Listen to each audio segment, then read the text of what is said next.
I hate having to wait to cross the road. That's going to add precious seconds to my mile time. Best pause my watch till I'm over the other side. And rep 1, done. Best pause my watch. Don't want those recoveries to be slowing down my average pace. Do you pause your watch when you go out for a run? Or do you just let it run? No pun intended. I'm Rick, and along with Anna, we'll be answering the question, should you pause your watch? As well as giving you some alternatives to pausing it that will help you digest all that data from your runs. Don't forget to subscribe to the running channel and tap that bell icon so you get notified when we upload new videos all about running, which we do every week. We said we'd answer the question, but it's a tricky one. So we asked you what you do, and the majority said yes, you do pause your watch when you go on a run. The truth is, there is no real right or wrong answer to this. It really does depend on personal preference. If you bump into a friend when you're out on your run and you stop to chat to them for 10 minutes, then it's fair enough that you might not want to record that. But we're going to have a look at some instances where you might want to think about not pausing your watch. So for example, you might be training for a race or a time trial, and so if you're constantly pausing every time you stop, then you're not going to get a complete picture of your session because it's not taking into account your overall performance, because you are getting some breaks for recovery in between. If you're doing interval sessions, for example, so short bursts at a fast pace followed by a prescribed recovery, that recovery time is there for you to get your heart rate down and well recover. In fact, by recording your recoveries, you'll be able to see afterwards how long it took for your heart rate to drop, something which should improve with fitness.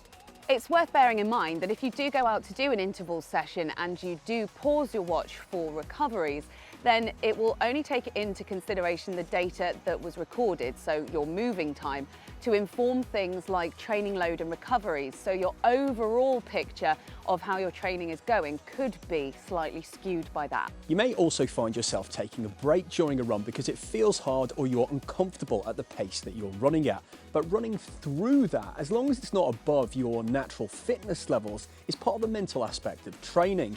If you stop for a break on your training runs, well, what's to stop you doing it during a race or time trial? So if you are out on a regular run and you're having to stop, maybe to get past a group of people, or you need to cross the road and you are pausing your watch, just bear in mind that this could be skewing your perception of the pace that you're able to hit, and probably more importantly, maintain, because your overall average pace for that run will be a lot faster than what you were actually able to do, because you were getting that recovery benefit from stopping.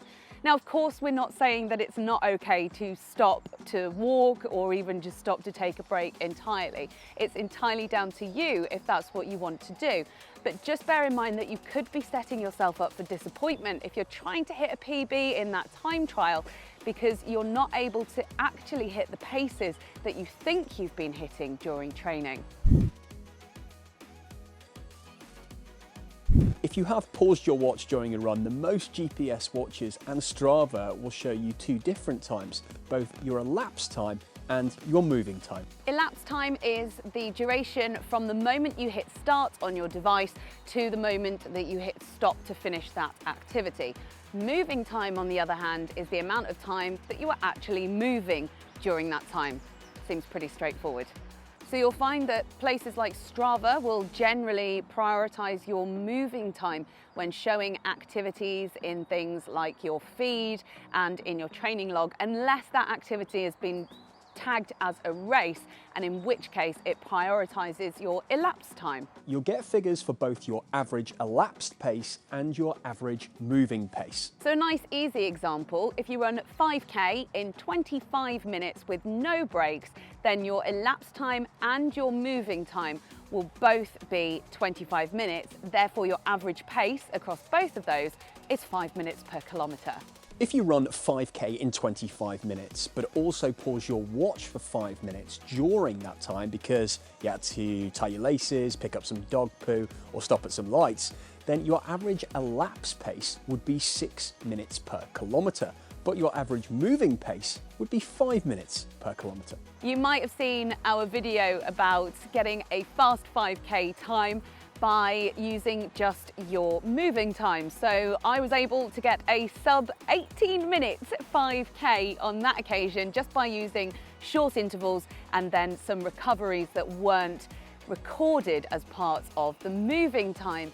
In fact, when you look at the elapsed time for that activity, it took me 1 hour and 18 minutes.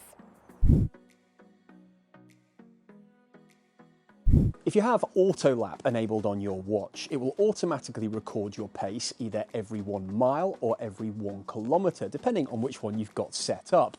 One way to record your recoveries is to turn off auto lap and use manual lap instead. This means that every time you want to record your hard efforts and your recoveries, you can hit the manual lap button. So if you do a hard effort for a certain distance or a certain amount of time, then hit that manual lap button as you go into the recovery.